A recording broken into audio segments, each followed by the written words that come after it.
The Model Shop live scale modeling show is brought to you by Tenant Controls, makers of lighting kits, soundboards, and more. Tenant Controls brings your models to life.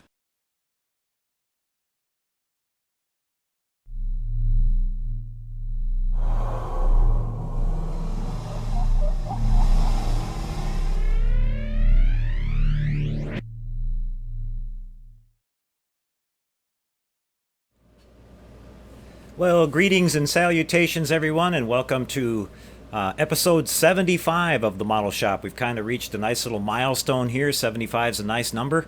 Can't believe we've already done that many episodes. That's quite a few in the books, guys. Appreciate you guys all being with us tonight. We just were hanging out there a little bit before the show in the chat session. Looks like we got a nice crowd on hand tonight. Appreciate everybody being patient. We had to put the final touches on our new slideshow for tonight. We got some great models to show and share with you guys from our viewers and our friends over at the Model Shop Google page. So we've got that. We've got a look at the 124 scale 66 Shelby. You can see it spinning on the spinner there in the background. We're going to show you that one up close. It turned out real nice. I had a lot of fun building that. It's a great little kit. Forgot how fun it was to work on those old monogram kits. And we've got this really nice little kit that I picked up at the hobby store the other day. This is the classic AMT Man in Space kit, which includes all 5 of these rockets that you see here, kind of celebrating the history of the Apollo space program, starting off with the Gemini and Mercury and the Saturn 1B and all the rockets in between, ending up with the mighty Saturn V. And we're going to give you a nice out-of-the-box kit review. This is a kit that was produced first in 1969. I looked up a little bit of history about this, and it was produced right during the middle of the space race, and it was a really, really popular kit. I think about 2 years ago or so, AMT repopped this, and they put it out in this original retro box art, and they upgraded the kit quite a bit with a really cool sort of a cardboard or paper craft model of the launch gantry and launch pad for the Saturn V, so that's pretty cool. And they drastically upgraded the decal set that came with this, so you got all the markings on the rockets now instead of having to paint those on. So we're going to do the out-of-the-box kit review on that tonight, and then we're going to head to the bench and actually start building one of the rockets. We're going to start off with the Gemini rocket here first, and I'm going to just pass along a few little tips that I learned about preparing the parts, and working on seams and things like that. So for some of the new guys out there that might be watching tonight, there'll be some good tips in there for you. So, okay, guys, we're going to take our usual quick break here at the beginning, and when we come back, we'll have an up-close look at the monogram 124 scale 66 Shelby, and then we'll go on from there. See you guys in just a couple seconds, everybody. Hang tight.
Okay, kicking things off in our first segment here, we're having a look at the 124 scale monogram 1966 Shelby GT350R model kit.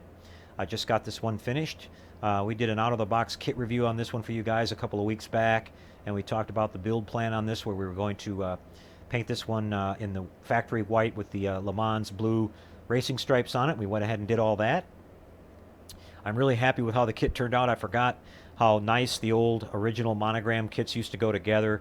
I had no issues at all with the fit of anything. The body fits on the car really nice. All the chassis went together nice. No issues at all to report. The only modification that I did to this was I added some carpet flocking to add the little bit more detail on the interior. But other than that, it's built completely box stock, and they give you a lot of nice detail with this kit, as we showed you when we did our kit review here.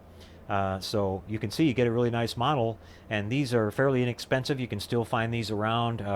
It's sort of a vintage kit, but they're still available on eBay and Amazon and the usual places. I paid $10 for this kit at the model show, so I'm really, really happy with it. And as a fan of the original Shelby cars, I think it really is a nice replica of the car. It's fairly accurate.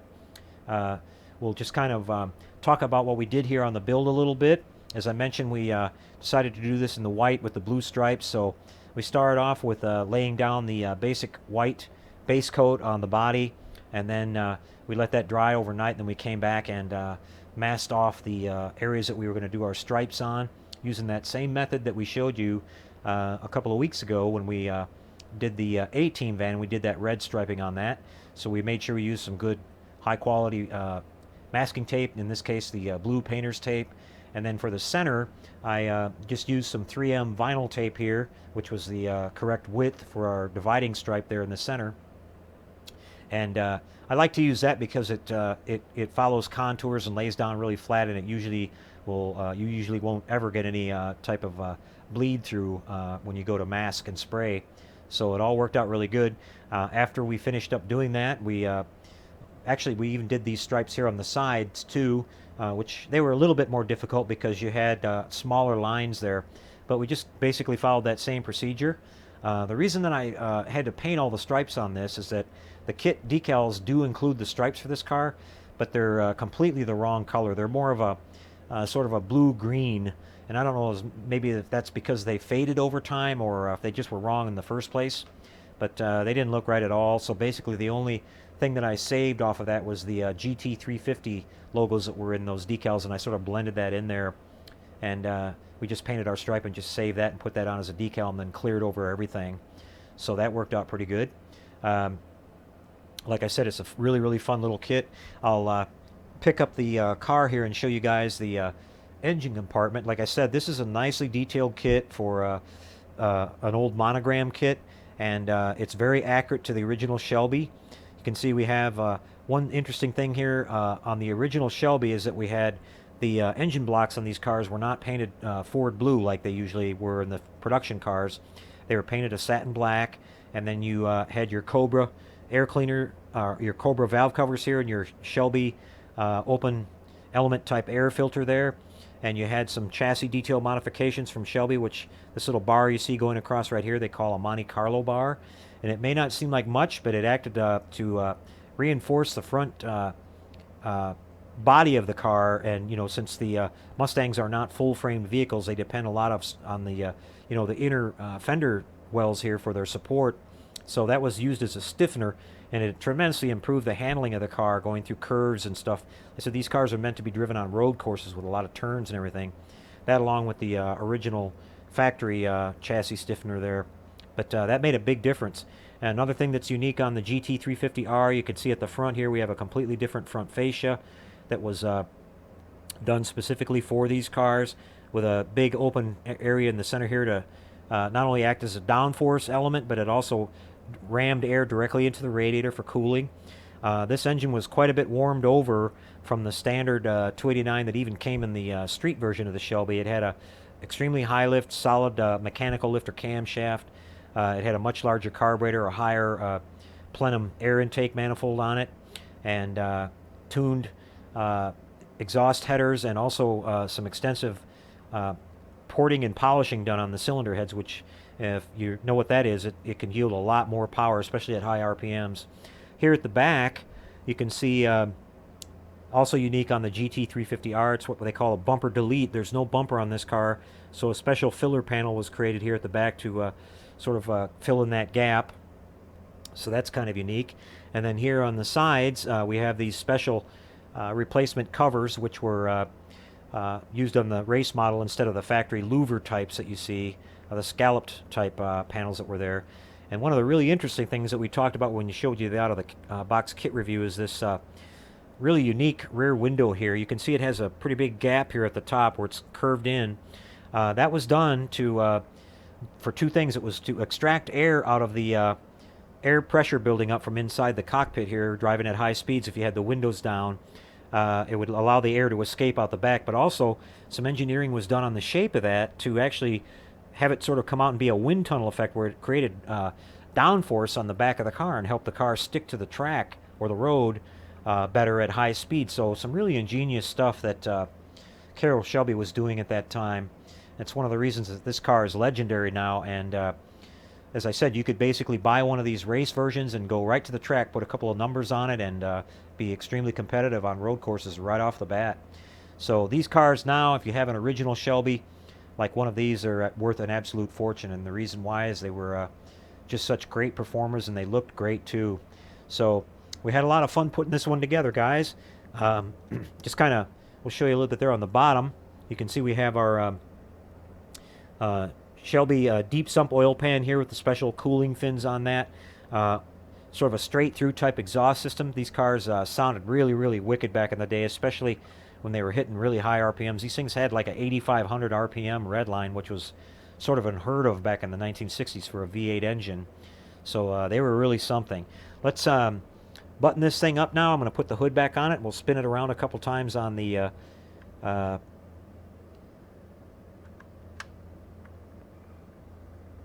display stand here for you, so you guys can see it from all angles. And we'll call this one a wrap. We're going to be moving on a little bit later, and we're going to build the other of the three kits that we got from the model show, which will be the let's get you down a little bit lower here so you can see it pretty good. We're going to build up the both the 66 or the 67 GTX and also the 74 GTX at some point in the future. Tonight what we're going to do is we're going to come back after this segment here. I've got a great out-of-the-box kit review for you guys of the AMT 5 rocket kit called Man in Space. It's basically all 5 rockets from the Apollo program, starting off with the Gemini through Mercury, Atlas, Mercury Redstone, Saturn 1B, and then Saturn V rocket, which eventually took man to the moon. It's a great little kit. It's a retro kit that they brought back. I think it was released, repopped about a year or two ago, and I saw this sitting at the Hobbs store the other day, and I just decided it was time to do some real space. I've always been a fan of that. I was from that generation. I was a kid back in the 60s, and I remember watching the original Apollo 11 mission and seeing us land on the moon for the first time, and it's a really important and really exciting part of our history here in the United States, and I'm really proud of that whole thing. I know our whole generation was just amazed by all that, and I don't build enough real space models, and I thought it'd be a great time. And as you'll see, this is a really nice little kit. The rockets are nicely detailed, and they give you some cool little extras that go with them, and it's a really affordable kit too. So we're going to actually do the out-of-the-box kit review on that tonight, and then we're going to actually start building the first of the rockets, which will be the Gemini Titan II, which originally, a lot of people don't know, that was just basically a intercontinental ballistic missile that we used for in our nuclear arsenal, that was just modified to do some testing at suborbital efforts that we were working on in the early part of the space program. So that's pretty interesting. So anyway, that's it for this one. I hope you enjoyed the buildup of the Shelby here. We had a lot of fun. I'm actually going to put out a video on the TrekWorks channel a little later this week that'll show the slideshow of this all going together, so you can see all the detail and the step-by-step work we did on it. So if you want to check that out, it'll be there. And then I wanted to mention too, on the TrekWorks channel, we're starting the little project with the 1/1000 scale Reliant and the 1/1000 scale Enterprise refit that I did the first video in the series of the other day, announcing that build, so you can follow along with that one too. Okay, guys, be coming right back, and we're going to take a look at the AMT Man in Space 5 rocket kit. This is going to be fun, guys. See you in a couple seconds.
Well, here we have for you guys another out-of-the-box kit review, and this is a really nice little kit put out by AMT. It's called the Man in Space kit, which you see on the box art here. It includes 5 rockets from our historical space program back in the 1960s when we first put a man on the moon with the Apollo program, starting off with the Gemini Titan II, the Mercury Atlas, the Mercury Redstone, the Saturn 1B, and then finally the mighty Saturn V, which went all the way to the moon, and we put our first people on the moon with the Apollo 11 mission. And this kit was first released in around 1969, right during the height of the space race, so it was a really popular kit back then. And what they've done is AMT has repopped this kit and re-released it. I think it came out a couple of years ago, and they went with the original retro box art here, which I think is really cool. And you can see, we'll take this little kind of thing off the back here and show you some detail about this kit. You can see that they talk about a little bit of the history of the space program here with a nice picture of the Saturn V, the largest rocket still in the world ever produced, and sort of a scale here of our rockets, again starting off with the Titan II and all the way up to the Saturn V. You can just see the massive difference in size there and how these rockets just kept getting more bigger and more powerful all the way through the evolution of the program. It's interesting that the Titan II is actually a intercontinental ballistic missile that was used in our nuclear arsenal that was converted with a capsule on the top for part of the space program. And so some interesting things happened along the way, and very historical and very important, and just interesting to see the entire development of the entire process. But we've got some detail here. We talk about, on the back panel here, we talk about that the Saturn V also comes with the, and the Saturn V both come with the LEM service modules, or lunar excursion modules. And we also get this really cool cardboard papercraft launch pad and gantry tower for the Saturn V, which is really neat. So I'm going to have fun building that up with the Saturn V when we get to that one, and get a little bit of time in on a paper model, which I haven't done before, so that's kind of cool. And this kit has a lot of extras with it. You can see some of the detail here on the sidebar. We've got the enclosed capsule with the lunar excursion module, the command module. We've got the rocket escape tower and some other things here, some details of the Saturn 1B, the Mercury Redstone, which the Redstone was a significant step in the space program. That was our first actual time that we put a real man into orbit as far as the USA was concerned, and that was Alan Shepard. And then we've got the Mercury Atlas and the Gemini Titan II. So these are really, really cool, and they're nicely in scale. It's definitely not the 172 scale Dragon kit that's almost, a little over 5 feet tall, but shelf space is a premium for me these days, so this kit's going to be just right for that. Let's have a look at the parts inside the bag. I haven't even taken these out of the plastic yet, so you guys are seeing it for the first time as well as I am, so let's check this out. We'll start with this first one here, which looks to be a lot of parts for the Saturn V, because it's the biggest one of the bunch. And we'll just kind of pull some things out of here and take a look. Go one at a time here, try to keep this in the picture for you. Alright, we'll take this first one out. And you can see we've got the third stage assembly here, the first stage assembly with the massive 5 F1 engines that this thing had, each one putting out over, I think, I don't even know what the numbers are, but I mean, it's just incredible. It's in the millions of pounds of thrust altogether. And, not overly detailed here, but enough detail to make this a really nice build. There's kind of a strange kind of a black, almost like a powder that's on some of these parts. I don't know if it's from mold release or whatever, but we're going to have to make sure we clean that up really good before we do any painting on this. But there is a little bit of flash on some of these parts. Again, this is a really old kit from back in 1969, but I'm really glad to see that they brought it back. I hadn't built a lot of space models, real space models, in a long time. I remember building the original Skylab kit when it was out there, and the original Revell, I believe it was Revell. It might have been Revell or possibly Monogram or one of those, but the Apollo 11 LEM, or Lunar Excursion Module, I remember building that one a long time ago. But I thought it was time to get back into some real space, so I'm going to have a lot of fun building these up. You can see we've got here, this is the Saturn 1B, which is a little bit smaller than the Saturn V, as you can tell here. But we've got quite a few little detail parts here. I'm not even sure what all these things are. Some little nozzles here and there, and some manifold details and things like that. You can see we got quite a bit of flash to clean up on some of these parts, but it's not a big deal. We're used to doing that when we build model kits. Let's take a look at the next sprue here, which will go to this other big one, which are more parts of the Saturn V. As you can see, it's quite a bit larger than the rest of the rockets here that we get in the kits. But I just think it's really cool that you get all 5 of these rockets, and you'll have a scale reference for them too when you're all finished, which is really neat. They're all on the same scale. We've got one loose part here, we better keep track of that. And you can see here we have the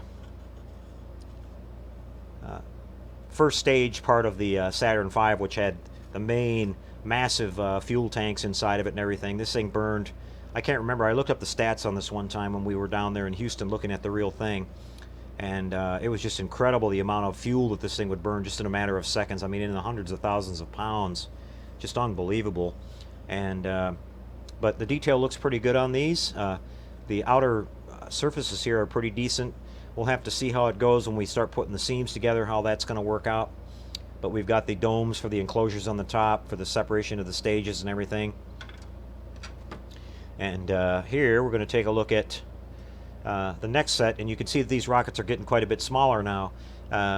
Here we have the I guess this would be the Titan here at the beginning, the really small one, and then the Redstone and the Gemini, and we'll have to kind of look at the instructions to see what these all are. But we've just got all these little sort of little small bracing parts, and we have the escape tower here at the top. We have some retro rocket thruster type things. We have a bunch of different type of nozzles, a few things like that. And I can see that there's a few problems here. You can see on this little piece right here where there's these 4 holes. In this little part right here, the edge of one of them it's kind of gone through in the mold where it's going to have to be repaired a little bit. But like I said, I'm not too worried. It's not a very expensive kit, and we can work with this and fix it up real nice. and just take our time with it. Let's go ahead to this last sprue here and take a look at that. Looks to be the upper part of the command module and everything, and the LEM for both the Saturn V and the Saturn 1B. As you can, as it said there on the side, you get both of the Apollo spacecraft for those two particular rockets. Got more parts of the escape tower here, some bracing, the lunar module itself. Pretty cool. The flying spider, as they called it. Pretty awesome. And like I said, it's a simple kit, not a lot of parts, but this is going to be a lot of fun to put this together. We're going to pull some of this other stuff out here, and we'll take a look, and we can see that we get the here's our cardboard assembly for the Saturn V gantry and tower, and you can see this thing's going to stand up pretty tall, so that's pretty cool. And I've never built a cardboard model quite this size before, so we're going to have fun doing that. That'll be something interesting. Here we have some more. These would be the paint guides and the decal placement guides for all the rockets. And one thing that they've drastically improved on this kit over the original release is the decal set, and we'll take a look at that in a second here. Now we have the, let's see here, we have the instructions in both, looks like French, and let's see what else this says here. Yeah, this is a completely separate sheet, which is done in French, which is interesting. And then we've got another one here done in German.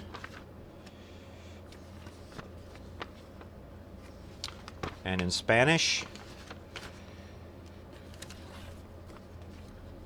And finally in English. So let's check out the English version here. Okay, you're starting off building the Gemini Titan, and that's what we're going to actually work on here a little bit tonight. After we get done with the review, we're going to come back and start doing some initial work on this and carry through this entire thing, and you guys will follow along with this on our show. We'll do a little segment on that each week, and then we're moving along to the I guess they have you do the Gemini first, then you're going into the 1B, then the Mercury Redstone, or Mercury Atlas, and then Mercury Redstone, and then finishing up with the Saturn V. So you can see there's not a lot going on the smaller rockets, just the two halves. The engines there on the bottom, so, detail up on the capsule up on the top. And when you get into the 1B, you're actually building some of the lunar module, like we said there at the top, and the third stage. And we have some detail going on the outside here. Mercury Redstone is going to be a fun one to build. That's one of my favorites. Let's go ahead and take a look at the decal set now. And this kit originally was very limited in the decals. It just had a few markings here and there, mainly like USA and the American flags and all that. But now what they've done is they've included all the, these complex patterns that were on these rockets that were pretty difficult to paint back then. So we can add that detail on there now. It's going to be really nice. You can see we've got all the different USA and the flags and the the various markings that go on these rockets.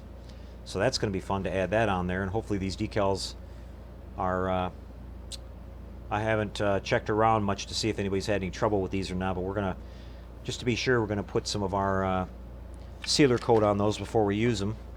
And then finally, we have, at the very bottom of the box, we have this massive, more cardboard here, which is the really cool diorama of the launch pad for the Saturn V. Pretty neat that they've got the NASA building here in the background, which is still in use today, where they put together the space shuttle orbiters. And I believe that building's still in use. They're probably still using it for the Orion project.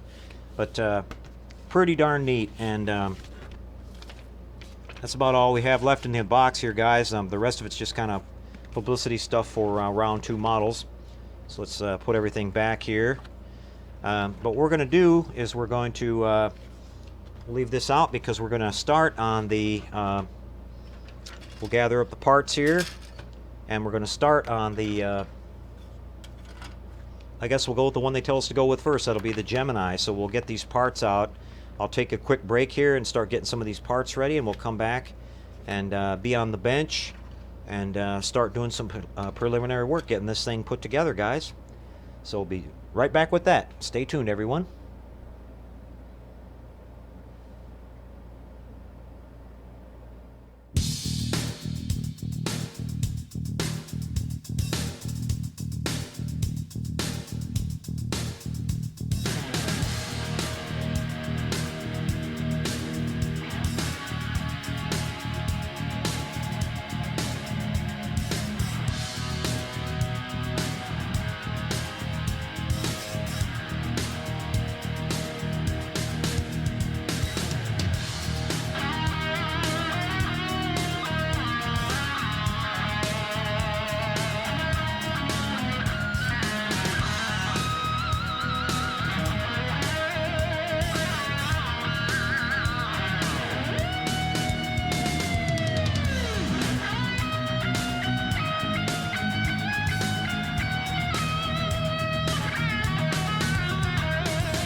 All right, everyone. Well, here we are set up on the bench, and we're kicking things off with the initial prep of the parts here for the Gemini Titan rocket in this kit. You can see I've got everything removed from the tree here, and we've got quite a bit of parts cleanup to do here. You can see these little, what they call the gimbal mount braces here are completely encased in flash, so we've got to be really careful getting those cleaned up because they're really small, fragile parts. But I'm just going to start off here first with some I have some 180 grit paper, and I'm just going to start scuffing around these edges here to get all this big chunks of flash off of these main cylinder parts here first, which this 180 grit will take this stuff off of here really quick. And then once we get these cylinders cleaned up, I'm going to do an initial test fit here to see how good we're going to fit together, which is one of the things I'm curious about here, how much seam work we're going to have to do. Sometimes they fit really good, and sometimes there's a lot of work to do. So we'll find out in just a second here.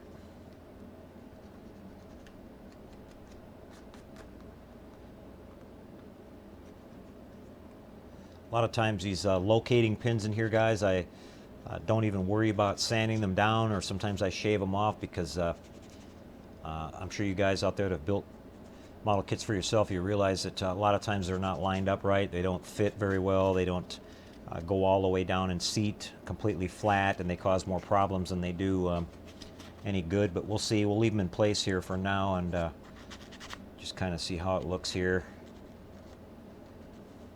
It seems to be kind of a mixed bag here on the parts. Some of them are pretty clean and some of them are really rough. Well, these molds, obviously from back in '69, are pretty old.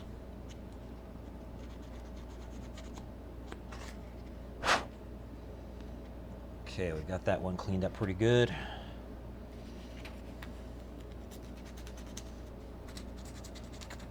Let's get you a little bit over here to my point of view so we don't cut you off here.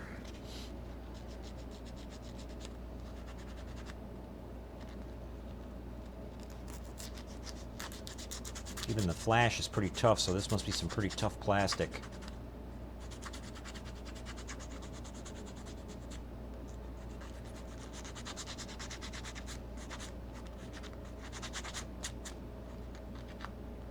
Like I was saying in the kit review there, I'm really pumped up about building these. This should be a lot of fun.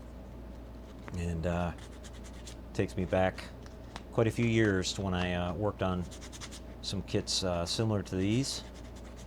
And be nice to have some real space stuff in my display room there. I didn't have anything, and I was just fascinated by that when I was young, like I'm sure a lot of you guys were.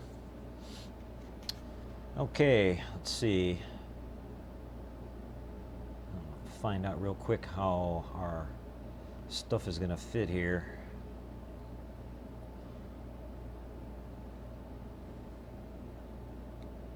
It's actually not too bad. I'll kind of hold it up here for you. You can see the seam on this side's not too bad. This one's not too bad. We have a little bit of an issue here where the there's a little bit of mold relief there. So I'm just going to hold these two pieces together and just sand straight across on both of these parts and try to take a little bit of that down. That little spot there, though, will clean up really nice with just a little bit of putty.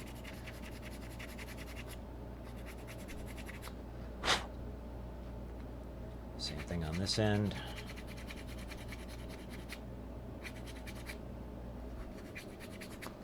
Okay. Not too bad. Now, one of the things that I like to do, guys, is you can see we have this seam here we're going to have to work on, and if I run my finger across it, I can feel just the slightest little bit of a step going on here. It's not too bad on this side, but this side here, it's definitely pronounced, especially towards the bottom half here. So what I like to do is I like to take and just on the very edge here with my 180 grit paper, just hit this at an angle sort of like that, and that'll help knock that down just a little bit.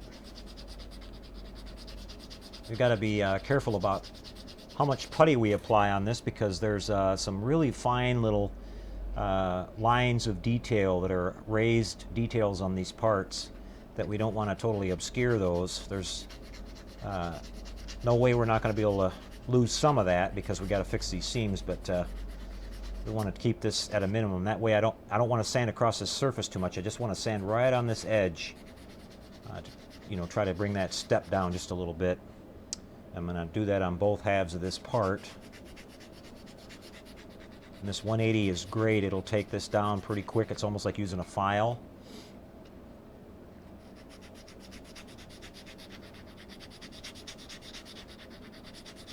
And that way it leaves a nice, really scuffed up surface too, where the putty will really grab and stick on that when we apply our putty, and it won't just fall right out of there when we're sanding. It'll hold on, and that's what we want it to do. Okay, let's try this test fit again here.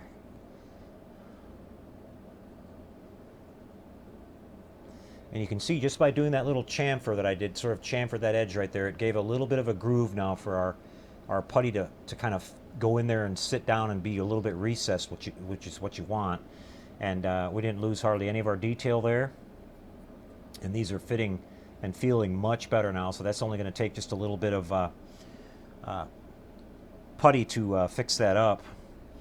Okay, we're going to move on to the second set of cylinders here. These aren't as bad as far as flash goes. We just got a little bit of leftover from the being on the sprue, the little nubs that are there.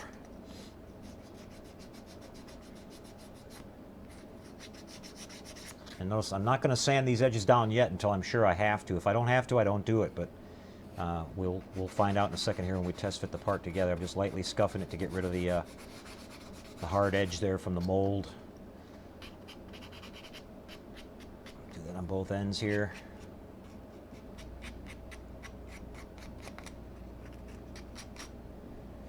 Okay.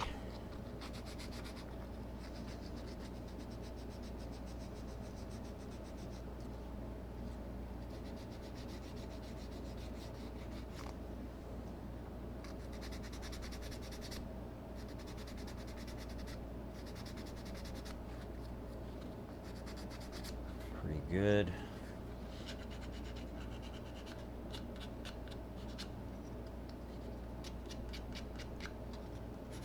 Yeah, these parts are quite a bit cleaner than those other ones were as far as flash goes. Okay, we can test fit this one now. The locating pins on these are seem to be pretty good, but we'll see how this one goes.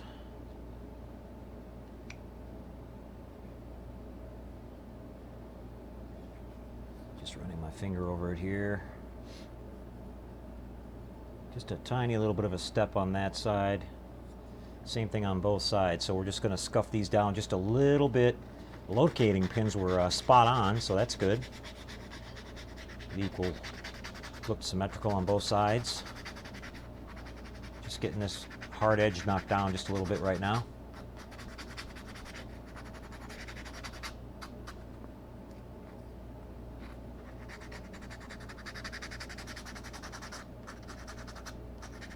Hitting it at about a 45-degree angle to the part.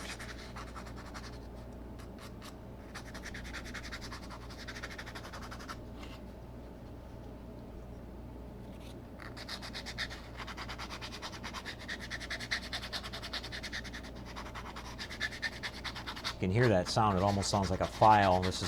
I really like this 180 grit paper.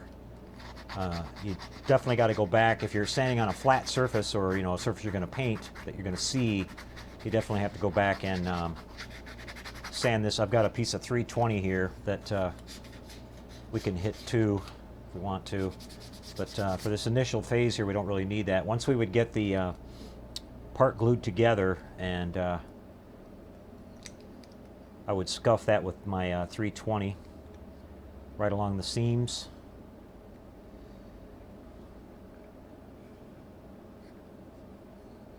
You can already see that's greatly improved that, and it's made, like I said, a little bit of a trench, just very, very small, to where our putty will have a nice place to sit there. But these two parts are fitting together pretty good. So now we've got this these little delicate parts right here. I'm just going to separate them real quick, and I'm going to use my number 11 hobby knife here just to real carefully shave away this excess flash. I've got a brand new blade here, so it's really sharp. I want to be careful around my fingers. Safety first, folks. Always think about that. But being it's a new blade, it'll cut through this stuff really easily.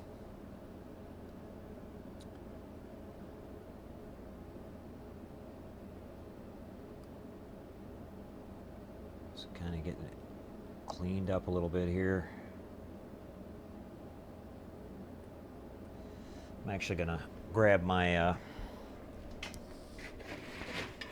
my little tile here, because we need a hard surface to work on this. This is sinking into my towel a little bit, making it a little bit difficult to get at it. So let's put this in place real quick. All right, we're done with those parts for now, so let's work on these. Got this little,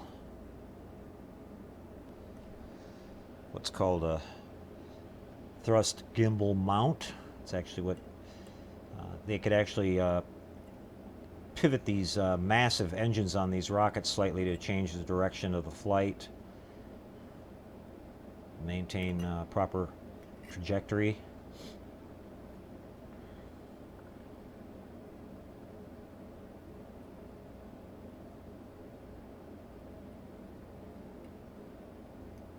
These are cleaning up pretty good. We just got to get these pins cleaned up really nice so they'll fit in the, if they're too thick, they're not going to go in the holes.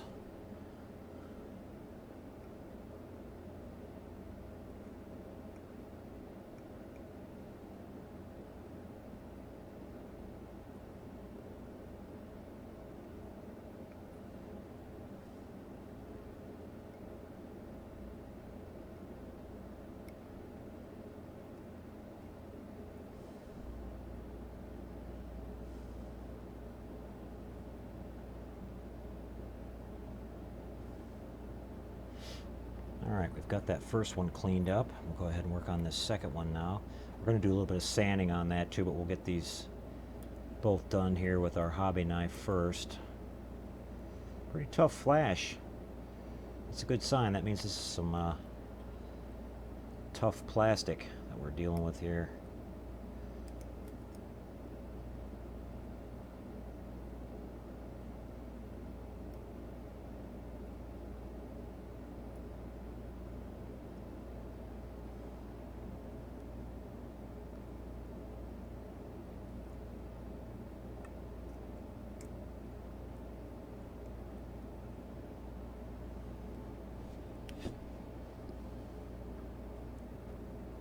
These are cleaning up pretty fast, not too bad.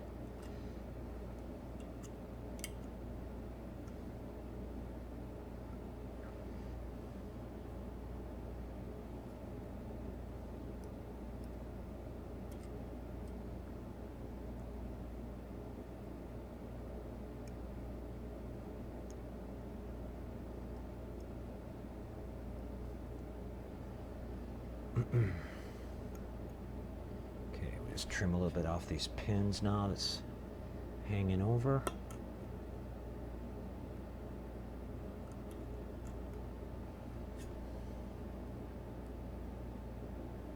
Okay, so going to be hard to see here, but I've got this looking a lot better. So what I'm going to do now is just take a little bit of my 320 and just lightly go over these edges, and that'll remove the rest of the little nick marks and everything that I put in it with my blade. Won't take much at all.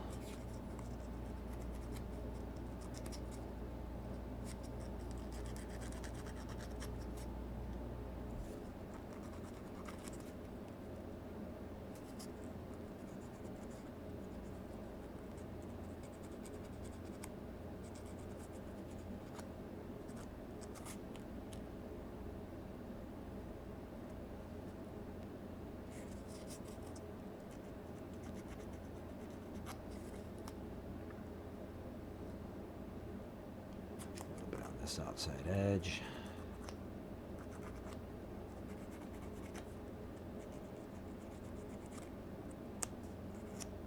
Okay, that one's already cleaned up. Let's do this one now.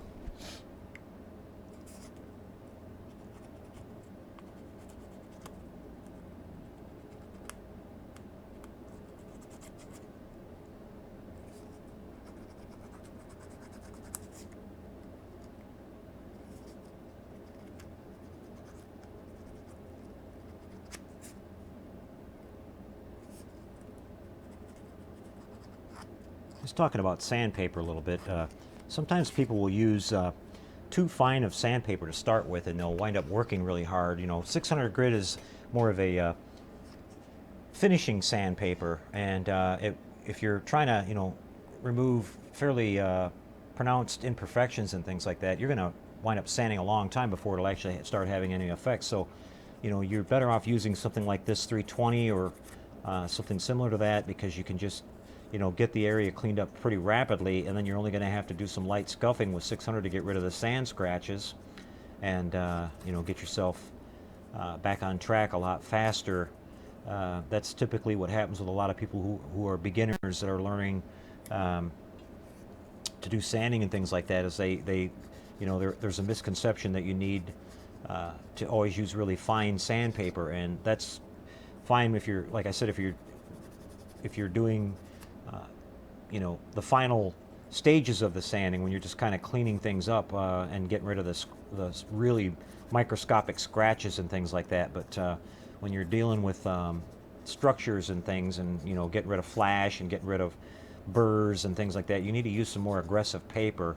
And when you're sanding your putty, the same thing. You want to use like a 320 to kind of knock it down. And then when you think it start getting pretty close to where you want it to be, then you finish up with some 600 and even 1000 if you want to. Otherwise, if you just do it with 600, you're going to be sanding for a long, long time and really not getting anywhere.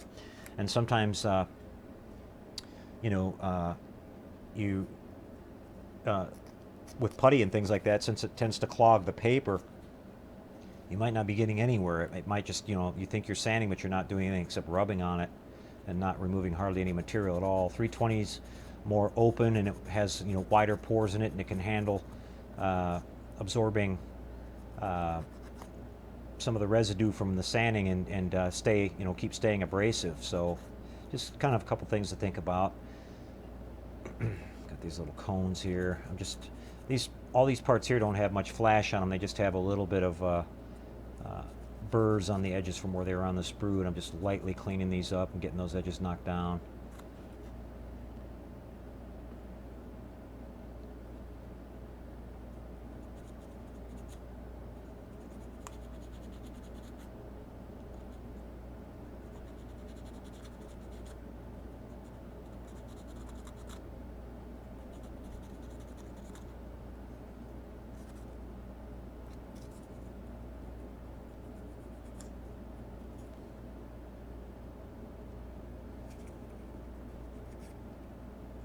Mainly what you're doing is every kit, no matter how new or how old, it'll have a hard edge around the mold line. And you always want to take at least some 600 and scuff that away so that the paint will adhere to it a lot better. On real objects, you don't really see those really sharp edges like that. So you want to clean that up and make it look a little bit more realistic when it's all finished.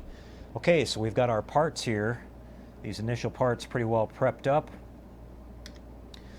We can see that we got the first little assembly going on here of the, let's see, they call this two-stage one gimbal mount, braces, one on each side. We've got the center part here, and we've got the stage one gimbal mount and the two thrust chambers at the very bottom. So we're going to go ahead and do this little small sub-assembly here.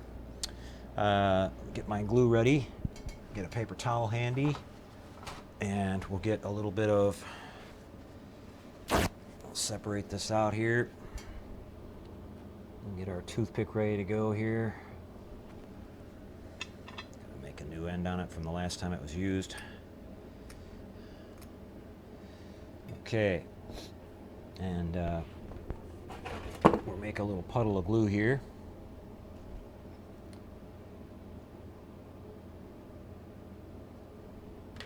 All right, we're going to, looks like we're going to glue these gimbal mounts into the bottom of this plate right here, and just taking a look at the instructions, these two flanges are supposed to be pointed down, so we'll make sure we do that the right way. And we're just going to take and dab a little bit of glue into these holes here.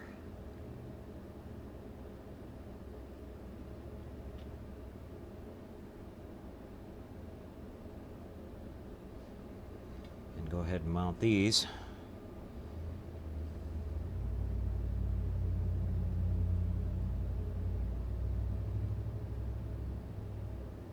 Our cleanup worked out good there. It went in there nice and easily.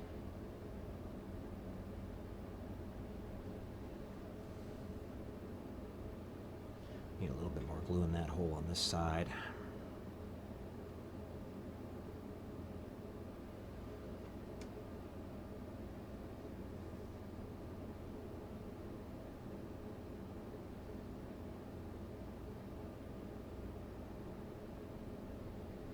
Alright, and there's our first assembly of this project, guys. You got to see that here. Pretty simple, but off to a good start. Now we've got this little stage one gimbal mount, it's called. We've got to put 2 dabs of glue on this, and this little peg goes up through the center. So we'll go ahead and do that.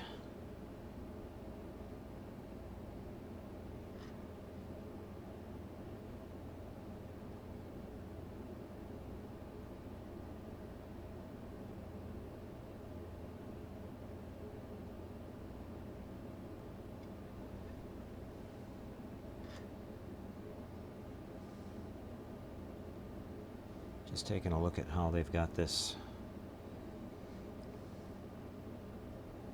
Yep, we're good to go here, I think. I'm just looking at this.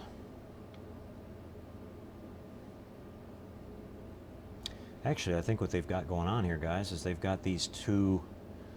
Okay, we're going to have to move these. Let's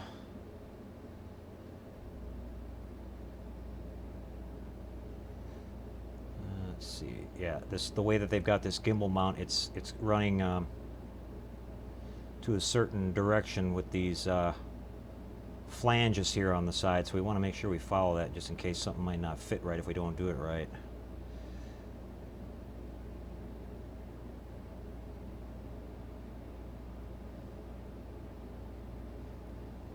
Okay, now we're ready to go up and in.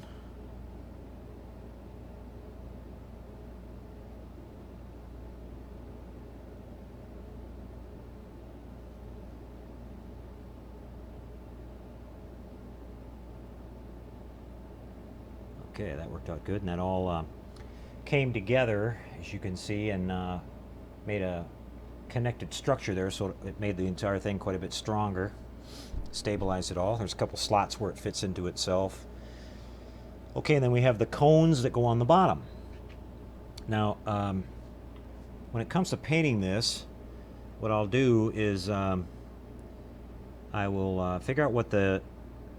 I have no idea. I'm going to have to do some research right now. There is no paint guide basically at all for this kit in these instructions. There's just a decal placement thing. So what I'm going to have to do is I'm going to have to do a little bit of looking around, see if I can find some other builds of this or some pictures of the real thing. But we're not going to get into any of the painting of this during tonight's show. But by the time we get to next episode, I'll be have some painting done, and we'll be doing some painting on the next one. But what the plan will be was I'll figure out like what the main color of the main color of this is, and just airbrush that. And then the smaller detail things I'll be going in here just with a brush and just hand painting all that. These parts are so small that you can I don't mind hand painting really small parts, so that'll work out pretty good. But you can see we've got our thrust assembly done now. Just got to make sure that these are straight. Let those dry. And then we've got the let's see, number 41, we've got this sort of dome thing called the Stage 1 oxidizer bulkhead, which goes up in the top here in these little rib section. So we want to make sure we put that in there before we glue it together. Looks like it just sits on the top here. Yeah, okay.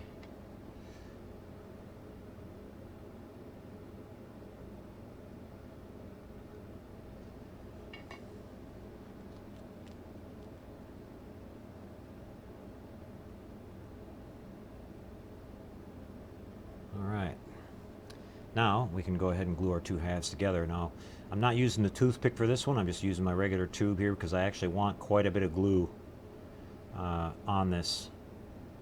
Our glue is going to act as both a bond and also a filler for our little gap that we have here.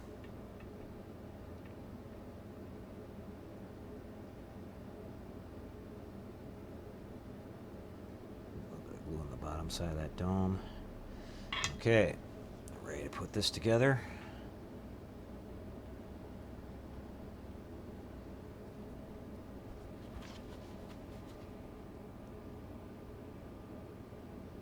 I want to see a little bit of glue squeezing out in there, and that's exactly what I'm looking for. That means that we've got glue all the way good and nice and full in our seam there. And here's what the paper towel is for. We just, before this starts getting too hard, we just give it a quick wipe like that, and that smooths that all out. And it fills in our little seam there, as you can see. Okay. So we're going to be repeating this process all the way through, similar to this on the entire build here. I want to make sure I get this glue cleaned up so we don't roll our parts into it. And that same technique that I just did there will be done on all, even these really big parts. So it works really good. Now, what I'll do here is just in a second or two, just a couple minutes here, I'm going to let this start hardening it up. But what I'm going to do is I'm just going to take my 320 paper and I'm just going to lightly go on this edge right now. I can go ahead and show you for demonstration purposes. I'm trying to keep, you know, as small a contact area as I can because we don't want to sand away our detail there. But what I'm actually doing is I'm heating up this glue. I'm sanding away the excess, you know, that kind of got on there before it gets too hard.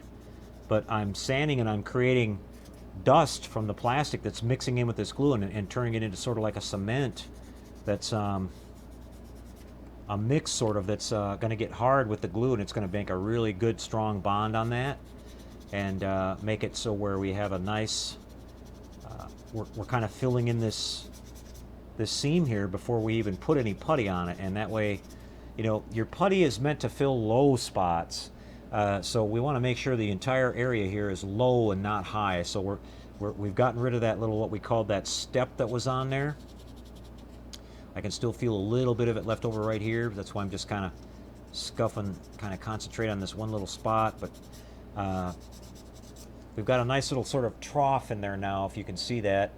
I know white parts are hard to see on this camera, but we've got a little trough in there, just barely. And that's going to be a perfect place for our putty to go in there, okay? Now, we don't want to put our putty in this now because if you apply your putty too soon when the glue is not set up, it will mix with the putty, and a lot of times it will react kind of funny with the putty, no matter what kind of putty you're using, whether it's Squadron or this perfect plastic putty or the 3M Bondo, and it will never harden properly. It will kind of stay kind of mushy, and when you try to sand it, chunks will come out of it and leave pits in your material here. That you'll have to go back and fix. So we're going to let this dry really good. It's going to dry for a good hour or so before I try to do any putty work on that. But again, we'll be repeating the same procedure here. We've got one little piece that I forgot to get off the sprue, which is the stage 2 oxidizer bulkhead that goes in here. So I can't glue this together yet. But actually I can. It fits right on the top. So let's go ahead and glue this together. We can get that one down in there. Let's go ahead and do that. I saw in the instructions there that it was right at the top, so we can fish that down in there after this is glued.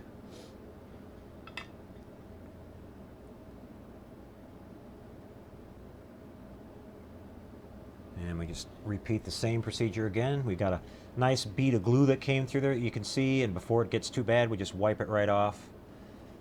It won't, if the quicker you do it, it won't have a chance to, you know, start melting the plastic or grab onto the plastic yet, and it'll wipe right off almost clean as a whistle. If you wait a few minutes and then try it, it's already going to make, you know, it's already going to have the melt marks on the plastic where it started to dig into it. So you want to do that pretty quick. Okay, so we got that. Now let's take our 320 again and just do the same thing. Just going to lightly scuff it right on that, keeping a real small contact point right on that seam. Don't want to scuff away any of the detail, as minimal as possible.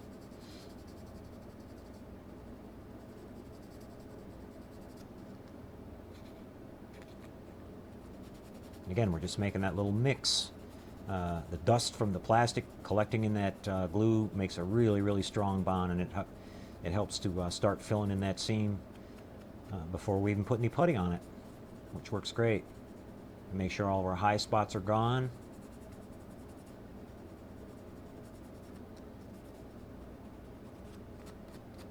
Around that edge one more time.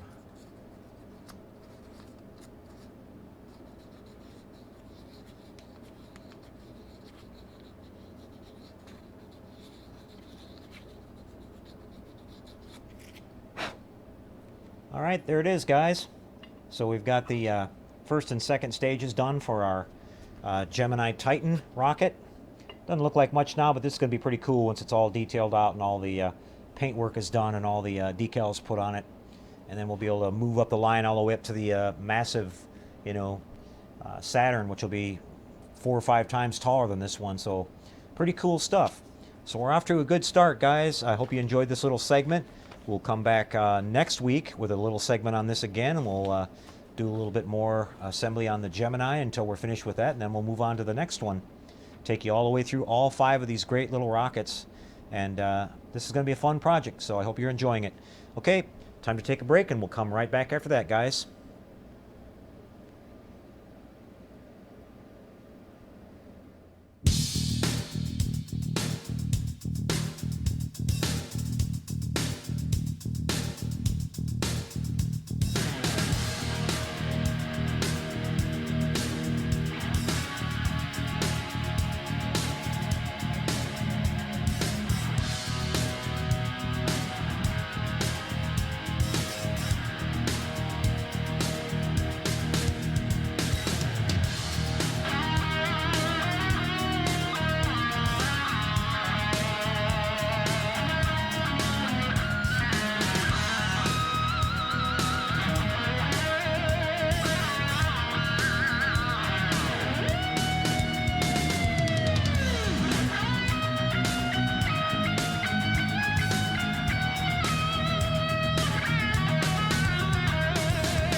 Okay, back with you again, guys. Well, I hope you enjoyed our little segment there on the Man in Space kit buildup, starting first with the Gemini rocket. I'm already having a lot of fun working on this kit.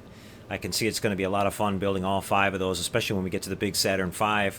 And we'll be bringing you another segment again on that next week. Okay, guys, well, we got a new slideshow for you guys tonight. I want to say a shout out to everybody that sent us pictures here at info@trekworks.net.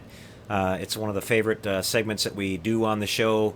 The viewers seem to really enjoy the submissions that we get from the people that are hanging out in our model shop community and some of the various other communities that are out there. And so here we go with that, guys. Enjoy that, and we'll be back at the end of that for our shout outs and Q&A for tonight.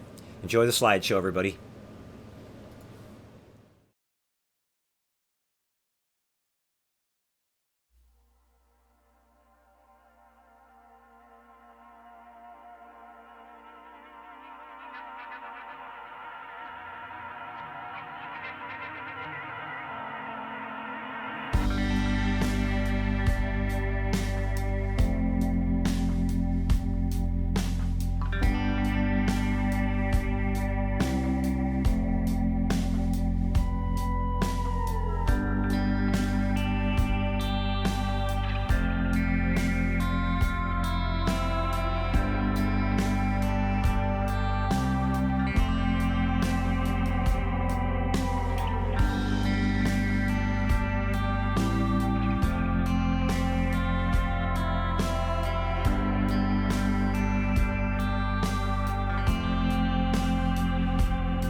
Okay, everybody. Well, let's have a big hand for everybody that submitted their model pictures. Beautiful work on your models, guys, like always. They're all fantastic, and you can see all the effort that was put into them. And we hope you guys enjoyed seeing that. Don't forget to stop by. There's a lot of people posting pictures over at the Model Shop Google page with works in progress and everything. And keep up the support for everybody that's doing work over there and sharing their time and posting their pictures, guys. Everybody really appreciates it. Keeps us updated on everything that's going on. Okay, everybody, we're going to head over to our shout-outs for tonight and see who's here and go through a little Q&A to wrap things up for tonight. So I'm heading over there now. And we had a pretty big crowd in here before the beginning of the show for the chat session. So we'll see what's going on.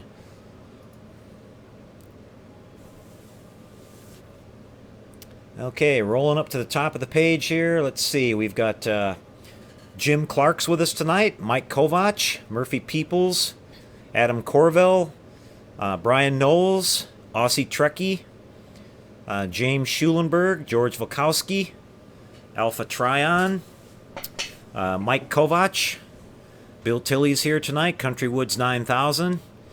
Let's see, Michelle Bennett, beautiful job on your Enterprise D, Michelle. You made a wonderful recovery from the little mishap you had there, and you can't even tell. It looks perfect.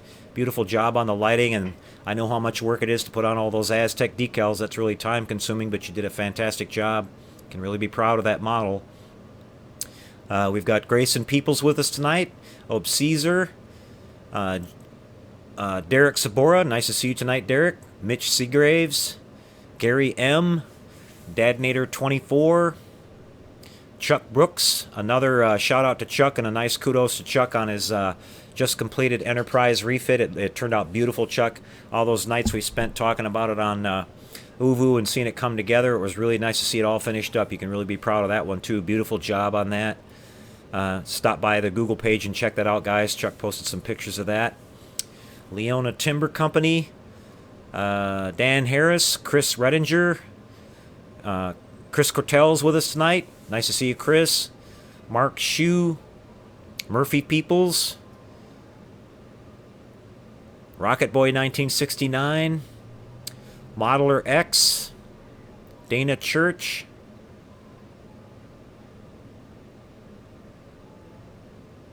Leona Timber Company's with us.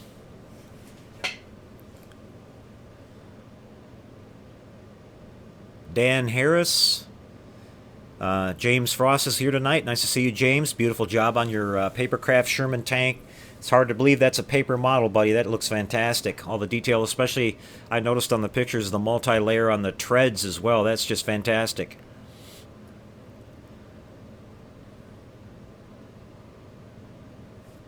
Calvin Sweet's with us tonight.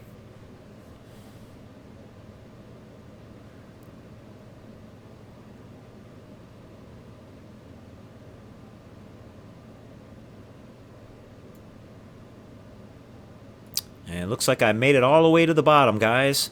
Yep, if you're watching, make sure you type something in there so your name pops up and we'll give you a shout out here.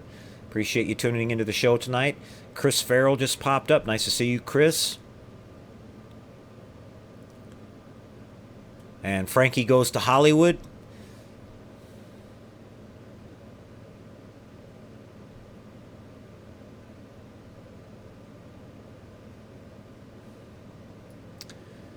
Let's see. I'm going to roll back up through here and see if there's any questions that are going to pop up here.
And it looks like you guys really enjoyed the slideshow tonight. All talking about the models that were shown there. They're all fantastic. Like I said, it's we're really lucky to have people in the community that take the time to share their efforts with us.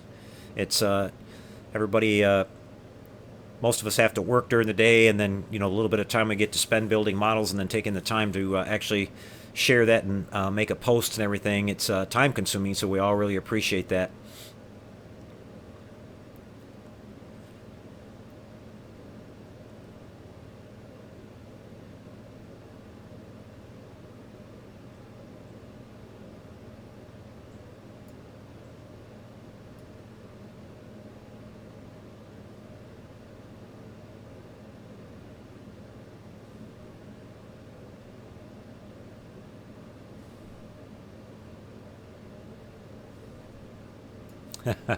Leona Timber Company says he had big plans to drill out the portholes on his 1/350 scale Titanic and light it. Ever seen how many portholes are on the hull of the Titanic? Well, I actually did that on a Titanic build, Leona. It was not the 1/350. It was, I think, a 500 scale. I'll have to bring that out here sometime and show that to you guys. I don't think I've ever shown it, but I did all the lighting and everything on that. Yeah, I remember I was drilling out portholes for hours, and I only did the I had originally had the model inside of sort of a shadow box where you could only see one side of it. I only did the port side, and it was hours and hours of work.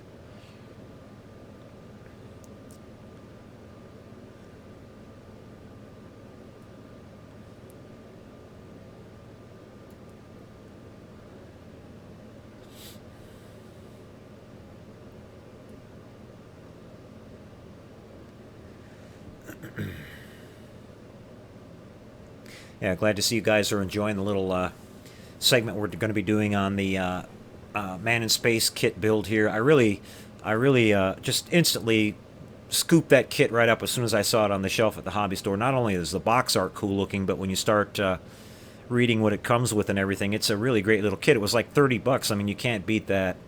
The actual gantry too is not. It's not a flat cardboard thing. It's a square. You build it up into a square, and it'll be really rigid and strong once it's all put together.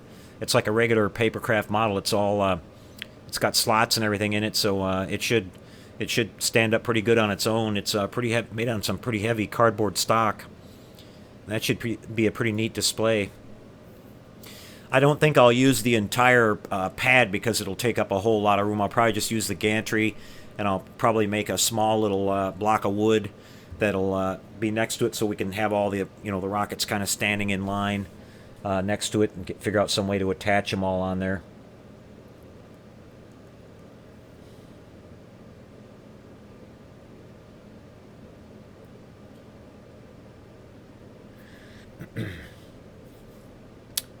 We've got Eric Pearson here. Nice to see you, Eric. He's asking about the tires that I used on the Phantasm Cuda.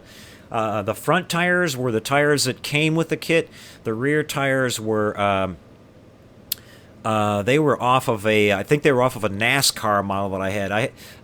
You have a hard time finding tires that are wide that actually have tread on them. So what I did on those is I actually kind of cut a little bit of tread into them with my hobby knife. But they were actually slicks that came off of I think a 1/24 scale NASCAR kit, and the wheels were off of the I think it was a Revell Charger kit that I had that happened to come with Krager wheels, and that's how I put that together. Because the Phantasm Cuda had some really, really wide tires on the back of it, and that's why we had to do the fender flares on that too, like they had it in the film, because they actually stuck out from the body a little bit. Dana Church is asking, what PSI did I use while spraying the 5 colors with the airbrush? The Aztecs, I'm spraying at fairly low pressure, probably around 25 PSI, somewhere in that neighborhood. You're doing it at low pressure because the masks are made of that Oracal material, and they're made to have extremely low tack so they don't rip your paint off. And so if you spray it too high of a pressure, you'll blow the masks right off the model. So you're going to wind up spraying really, really low pressure, and you're not going to put that, depending on, that question has come up a few times, so we might as well talk about that a little bit. The people have written to me and asked the difference between on this paint that we're using for the 5 colors. I'm having a hard time thinking of the name of it now. The stuff that we get from the taxidermy supply, Mackenzie, the lacquer-based versus the water-based. Well, the lacquer-based covers quite a bit more effectively, and the color is much more vibrant. In other words, you probably only need to do 1 coat and it'll look fine. Whereas the water-based, in my testing of it, it takes a couple of passes, and it's not quite as vibrant as the lacquer-based is. I think it's the way that the actual metal flake that's in there, or the the pearlescent effect that's in the paint, suspends a little bit better in lacquer than it does in the water-based. And so the issue that you wind up with on the water-based stuff is that when you're applying all these complex masks and everything, and you have to put enough of it on there in order for it to show up, when you pull the mask away, you're going to see you have a hard edge on your paint, because the paint's on there pretty thick. And so what I would recommend doing is that you let that dry really well, and you spray it all down with your choice of some type of a clear sealer, whether you want to go with a high gloss or a sort of a semi-gloss, and maybe build it up with 1 or 2 coats until you just kind of see a little bit of an edge on there, and then go and wet sand all of that with some fine grit, like 1,000 or 1,500 grit paper, and smooth that all out without actually going through the and getting back into your original polytranspar paint. And then that'll be your final, and then you seal, you apply all your decals and all your markings and everything. Then you'll seal one more time with whatever your choice is for final top coat, with clear, and that'll wrap things up. With the lacquer base, you don't get that buildup of that edge too much, so you don't have to really go through that particular step. But if you're going to be using the water-based, I would definitely remember to kind of seal those in. Not only is the spray characteristic different, water-based paints tend to be quite a bit easier to scratch and chip than regular lacquer or acrylic. Solvent-based acrylic paints are actually dry really, really tough. They form like a really hard shell. So water-based paints, until you get the final seal coat on top of them, they can be chipped or scratched pretty easily. So you could just even rub your hand over the paintwork there, and you could actually start knocking some edges away and having it look like the edges are sort of chipped and stuff with the water-based. So I realize that quite a few places around the world, that's the only thing that they can get is the water-based. So you just kind of have to work with it. But there's definitely a difference in the spray characteristics between the two of them. So I hope that helps you out a little bit.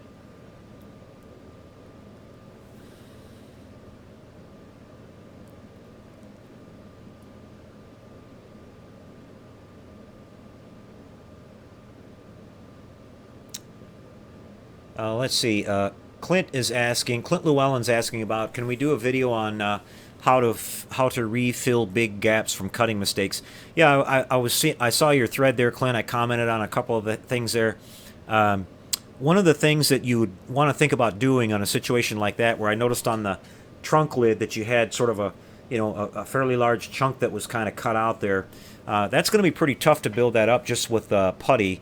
What you want to do on a case like that is go out to the hobby store or wherever you can find it and get yourself some sheets of styrene. Probably 040 is going to be pretty close to the thickness of the standard, what most model kits are made out of, as far as most car kits.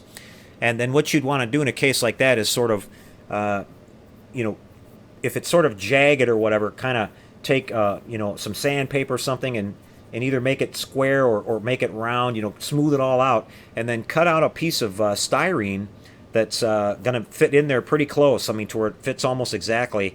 And then just on the back side of it, run some CA glue around that, a little bit of CA glue, a little bead of CA glue, and let that harden up. And then you can start sanding on that and get it all pretty much worked in, and then to where you only have the little seam there on the top. and then just go back and put some putty in that and blend it all back in. Trying to build that entire missing piece out of putty is probably not going to work too good.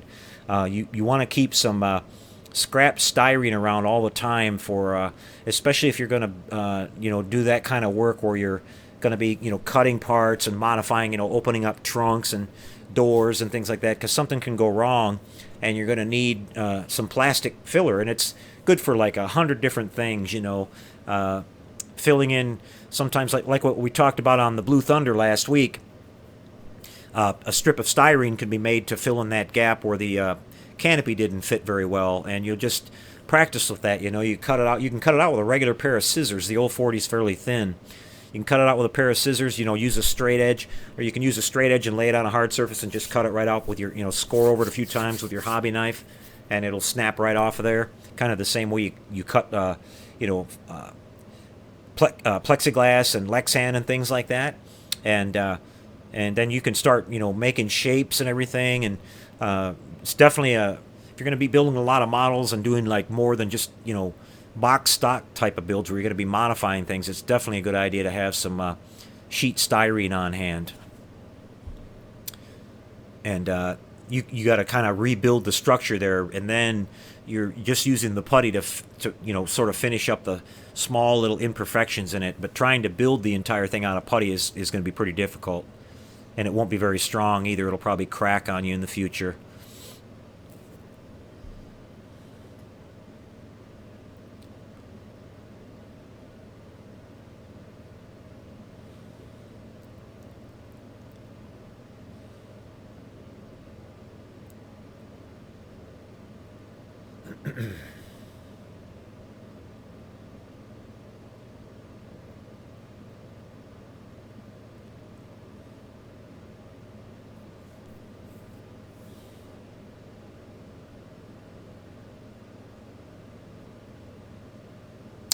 Dana Church is asking about the Pearl X. I have never used the Pearl X, but from what I've seen of it, it's one of the characteristics that I didn't like about it. Now, it does give a nice pearlescent effect, but it also has a really rough texture to it, to where when it's all sprayed down, I've seen a couple of Enterprise refits that were painted using that stuff, and it looks great from a few feet away, but when you get up close and look down the side of it, where you want to have that nice, flat sheen on there, it has a really rough texture to it, and it would take a lot of clear sealer to cover that up, to where you could get it all smoothed out, and by then you'll be filling in a lot of the detail of the panel lines and everything too much. So yeah, I'm not really a big fan of Pearl-X, not for that application.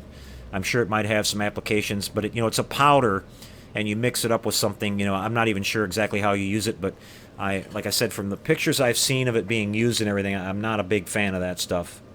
Although I do know that that's the only thing that's available to some people, and you just have to work with what you've got.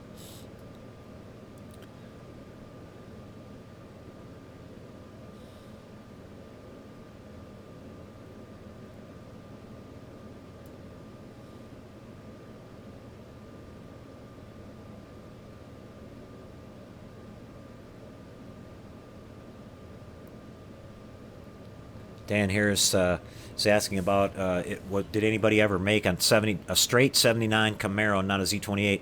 Well, there's a few guys here that have a lot more knowledge about car kits that are out there than me, Dan. If Chris Cortell is still here, he might be able to answer that. A lot of these guys are aware of like all the different variations. It seems like I have seen a 79 Camaro that wasn't a Z28 somewhere, but it's hard to say. It might be one of those what they call street burner or street machine kits, where they have the basic body, but they have different wheels and big tires and maybe a big engine sticking up through the hood. You might have to get the kit and just use the body, and then work with another kit with it to get sort of a more stock Camaro.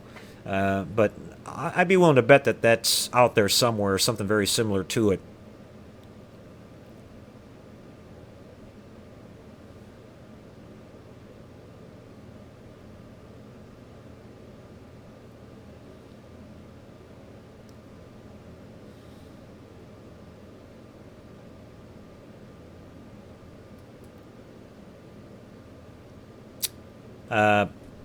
Dana, you can get the you can get the polytransport paints at MackenzieTaxidermyService.com. It's they have a website online, and you're going to go to their paint supply section. Then you're going to go into the subcategory called iridescent paints, and then you want to go into the iridescent section. You want to make sure you're not looking at the pearl paints. Those are not the same. You're going to the iridescent ones, and there's 4 colors. There's what they call shimmering red, shimmering blue, shimmering green, and shimmering gold. Those are the 4 colors. They call it the 5 color because they usually include the base color of the hull, which is white. But there were only 4. Those are the only 4 colors that were used on the pearl panels or the iridescent panels on the Enterprise refit.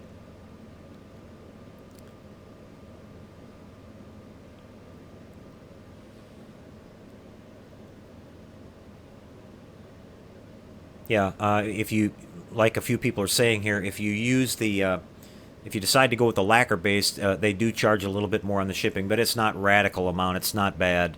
I recommend that you get the 4-ounce bottles.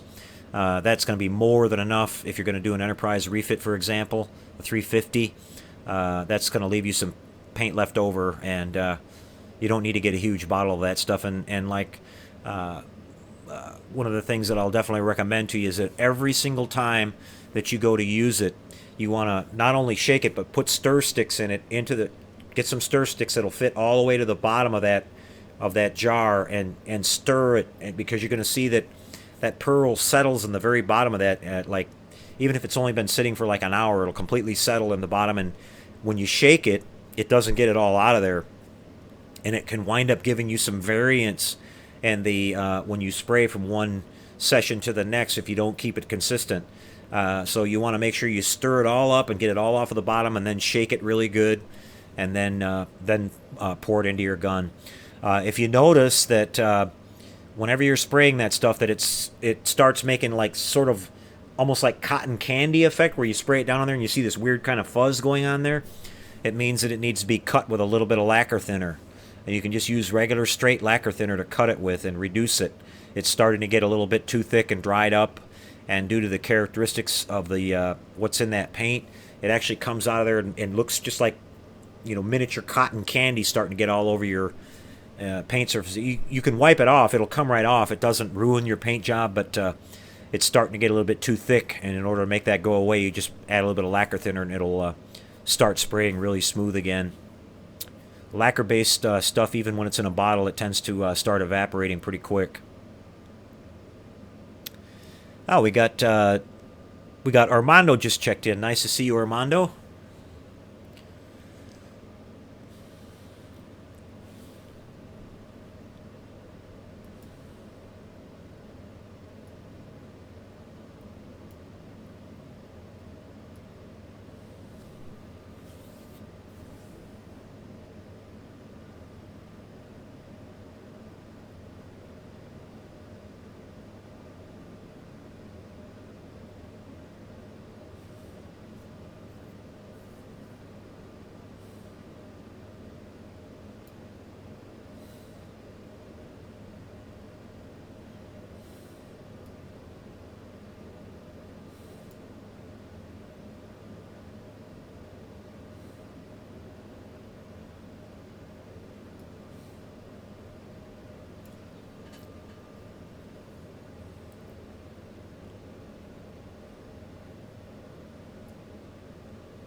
Yep. Just as a reminder, guys, probably around Wednesday, so you'll see a lot of you are interested in the. We're going to start the 1/1000 scale buildup of both the Enterprise refit and the Reliant. We announced that on the regular TrekWorks video this week, and you'll see part 1 of the actual beginning of the build. We're going to take you through that entire thing. We're going to build both those models, do some lighting on it. Got some really cool stuff coming with the electronics, something that you guys haven't seen before, a little bit new. And we're going to build up a nice base for that, and we're going to actually backlight the Matara Nebula and have it standing upright behind the models. Instead of the flat part of the base being lit like I normally do, we're going to have it so it's in the background We're going to have some lightning effects going on there, just like I did in the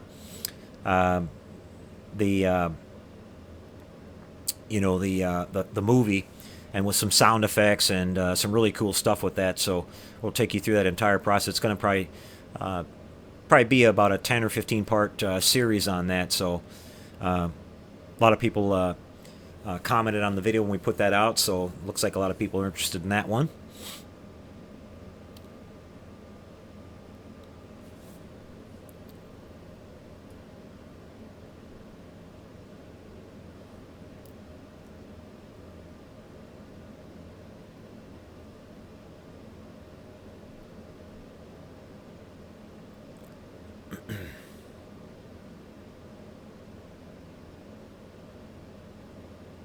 Looks like Jim Clark's got to check out. Good night, Jim. Thanks for being with us tonight. Appreciate it.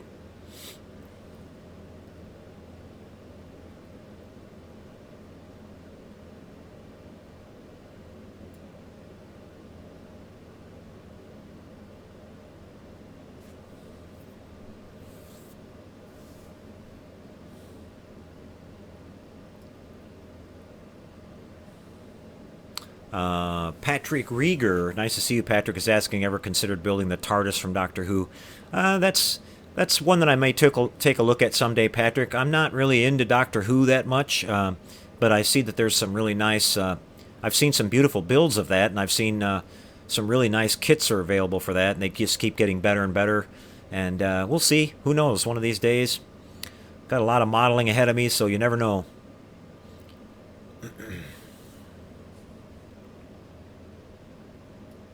Ian Hamilton is asking about building the big Yamato kit behind me.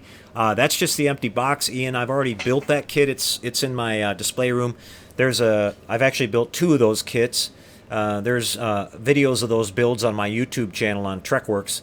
You just have to click on the channel and click on the video list and go back to about page maybe 3 or 4. There's like 500 videos on that playlist there, so you might have to search a little bit to find it. It's probably about 2 or 3 pages back, or maybe 4. But there's 2 separate build-up series on both of those models that I built.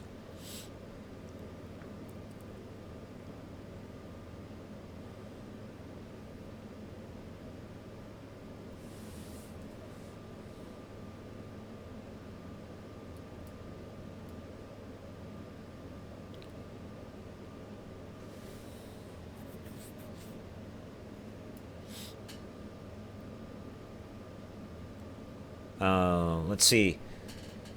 Gardy, Boyd, are you a body man, and is there some place to see your one-to-one paint work?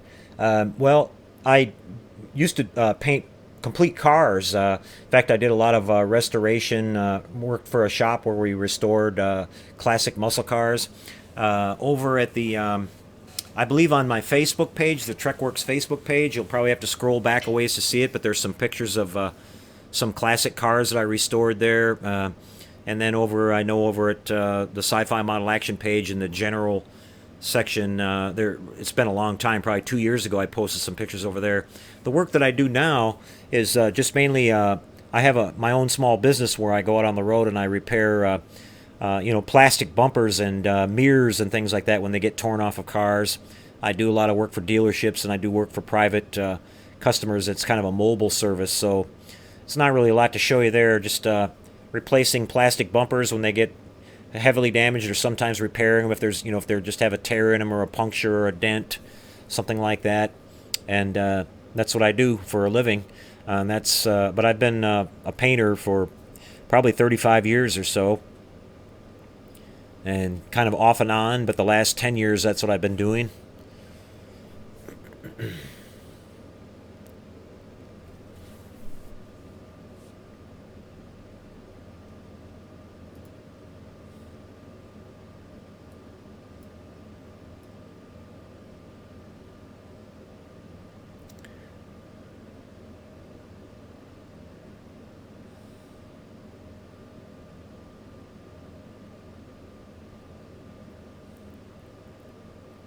Well, guys, it looks like we're getting towards the end of the run here. People are starting to check out. It starts getting kind of long after about an hour and a half or so. And so I'm going to call it a night here, guys. I appreciate you being with us again this week. I hope you enjoyed the show. We appreciate that like button when you guys get a chance. If you liked what you saw tonight, that helps bring more people to our viewing audience and join in our lively chat session. We keep getting more and more people every week, and we're really happy with that. I want to say a thanks again to Ralph for helping us out with the sponsorship of the show here. It's helping us with being able to pick up some of these little kits and keep doing these reviews and things like that for you guys. So we really appreciate that. And we'll be back next week. We're going to kick off. We'll be working on the little man in space kit here, but we're going to also start on another build or two. Probably one of the maybe the little Nelly that we talked about, the James Bond kit that you see up there on the top shelf. We got to get that one knocked out. Who knows? I might just pull something out of thin air too, but we'll have something interesting for you next week. Some more modeling tips and probably another kit review. So keep sending us those pictures too, guys, so it won't be too long and we can put together another slideshow. I really enjoy that, just like everybody else. So everybody have a great week out there. Hope you get some time in on your bench this week, building some models, and keep up the good work, everybody. We enjoy everything that everybody's doing out there. We'll see you next week, everybody. And until then, like we always say, happy modeling, guys, and good night.